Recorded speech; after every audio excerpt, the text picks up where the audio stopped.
Depuis de nombreuses années, la culture est au cœur de la vie aulnaisienne. L'école de musique, de danse et de théâtre en est une parfaite illustration. Cependant, force est de reconnaître que les conditions de fonctionnement de celle-ci n'étaient plus satisfaisantes. D'où l'idée de réunir en un seul endroit toutes les activités de cette école. C'est à l'ancienne école Sauquet que le choix des élus s'est porté, à proximité de l'auditorium qui lui aussi a subi des travaux de rénovation importants. Tout a été pensé avec l'architecte, le directeur de l'école et le directeur des services techniques pour faire de cet équipement un lieu pédagogique très performant. Et nous espérons vivement que son ouverture coïncidera avec l'obtention du label de conservatoire à rayonnement communal. Je suis convaincu que les professeurs, les élèves, les parents d'élèves se satisferont de ce nouvel équipement et trouveront toutes les conditions pour s'épanouir pleinement. Avec 10% de son budget consacré à la culture, les élus aulnaisiens, dans un contexte pourtant très difficile, ont fait un pari ambitieux, le pari de l'émancipation humaine.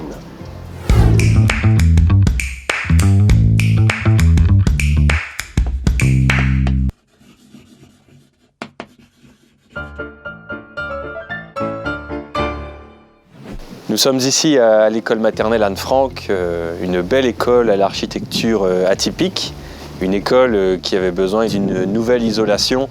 C'est un investissement conséquent qui vient d'être réalisé par la municipalité. C'est un chantier qui a demandé beaucoup de minutie puisqu'il a eu lieu pendant les périodes de cours, d'école, et donc il y a eu vraiment une bonne coordination, beaucoup de souplesse aussi de la part des équipes pédagogiques, de la compréhension de la part des parents et de l'entreprise qui intervient pour permettre à ce chantier de bien se dérouler, et c'est à souligner. Et enfin, bien sûr, ce chantier va permettre à la municipalité de faire des économies d'énergie importantes puisque l'isolation va permettre cela. Et dans le contexte actuel où on essaye de faire des économies d'énergie, c'est important aussi à souligner.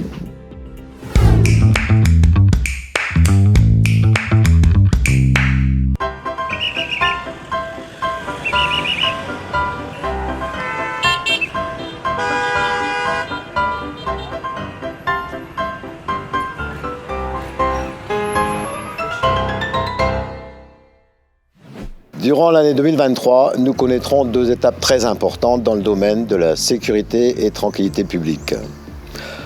En premier lieu, site où nous trouvons actuellement le nouveau commissariat de Noë-Emery, qui logiquement devrait être livré en septembre 2023. Ce commissariat, qui est avant tout l'œuvre de l'État, a été retenu dans le cadre du pacte Sambre-Avesnois-Thiérache, et donc va nous permettre de travailler dans de bonnes conditions, notamment je pense aux policiers, mais aussi va permettre à nos habitants de s'y rendre dans de bonnes conditions également. Tout ne sera pas terminé puisqu'il faudra penser aussi aux effectifs. Le ministère de l'Intérieur y a déjà réfléchi. On ne peut pas imaginer de ne pas avoir d'effectifs en plus dans un tel établissement. La deuxième phase, c'est le déploiement de la vidéoprotection dans notre ville. Cette vidéoprotection, on pourra l'avoir évoluée, notamment en se connectant avec un centre de supervision. On va donc pouvoir ensuite réfléchir en plus à la vidéo-verbalisation, comme ça se fait dans d'autres communes. Comme vous le voyez, la municipalité s'attache énormément à la sécurité de ses habitants et la sécurisation de ses bâtiments publics.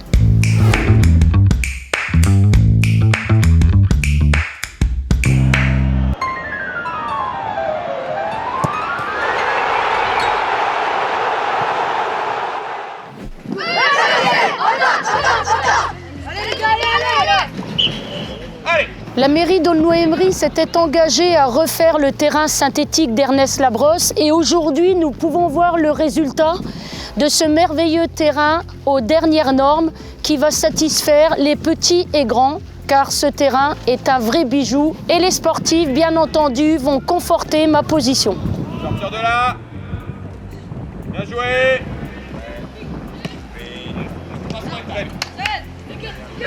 Oui. C'est bien la main, c'est bien. Pour ce superbe terrain synthétique, la mairie d'Aulnoy-Aymeries a investi 740 000 € TTC. Et qui comprend également la rénovation du parking intérieur, mais aussi des bandes touches et des buts mobiles homologués. La région et le département ont participé à cette opération à hauteur de 200 000 € chacun et la fédération à hauteur de 15 000 €.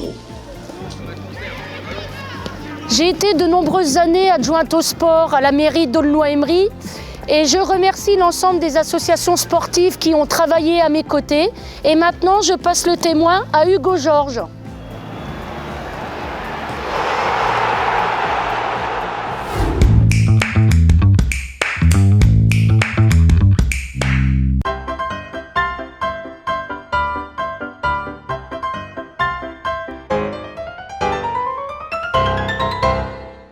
Aulnoy-Aymeries, une ville où il fait bon vivre et où le logement social a une place importante au vu de nombreuses demandes de logement. Donc la ville depuis 30 ans met en place des projets ambitieux. Vous avez tous connu l'ANRU qui a été l'un des plus gros projets mis en place avec par exemple ce style de pavillon qui a complètement satisfait les locataires tant au niveau espace que facture énergétique. Nous avons d'autres projets en vue. Alors on a eu aussi les logements de la maison pluridisciplinaire de santé qui sont en plein centre-ville avec balcon, etc. On a aussi la résidence d'Elmar, 22 logements qui viennent d'être attribués début décembre, où là aussi tout le monde est très satisfait. D'autres projets arrivent, donc on a à la place de la commune de Paris, à la place du bloc Havrais, dans la continuité de l'ANRU. On a aussi 3 gros projets, dont l'un qui se trouvera au Vieil-Aulnoy, 49 logements, avec aussi balcon et terrasse. On a la maison pour les seniors qui sera construite aussi dans les années à venir. Et on a également un projet dans le centre-ville, au départ de la rue Victor Hugo, pour satisfaire les nombreuses demandes de logement dans la ville.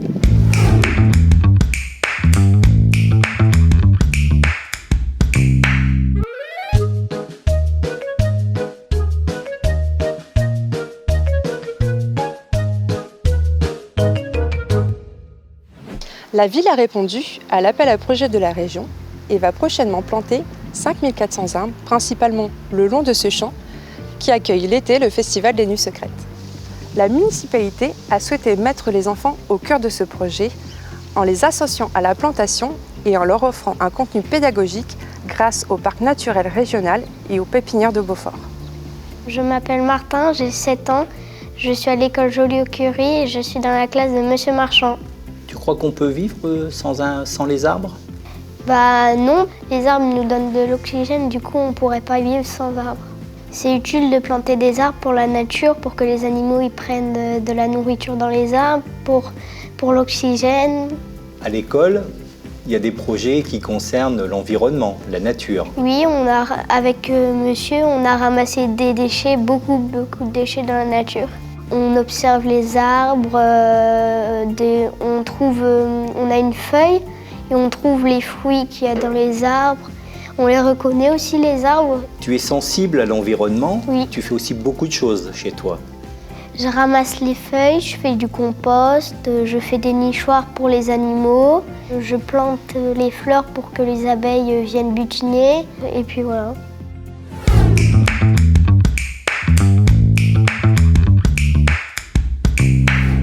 Vous le savez, les temps sont difficiles. On sort de 2 années de Covid, la guerre en Ukraine, les problèmes énergétiques, beaucoup de choses nous tirent par le bas. Et pourtant, vous venez de le découvrir, notre commune continue d'avancer. Et je pense que si nous le voulons vraiment, tous ensemble, nous allons pouvoir poursuivre ce chemin qui n'est pas le plus facile, mais qui est pourtant indispensable pour le renouveau de notre territoire et pour le renouveau d'Aulnoy-Aymeries.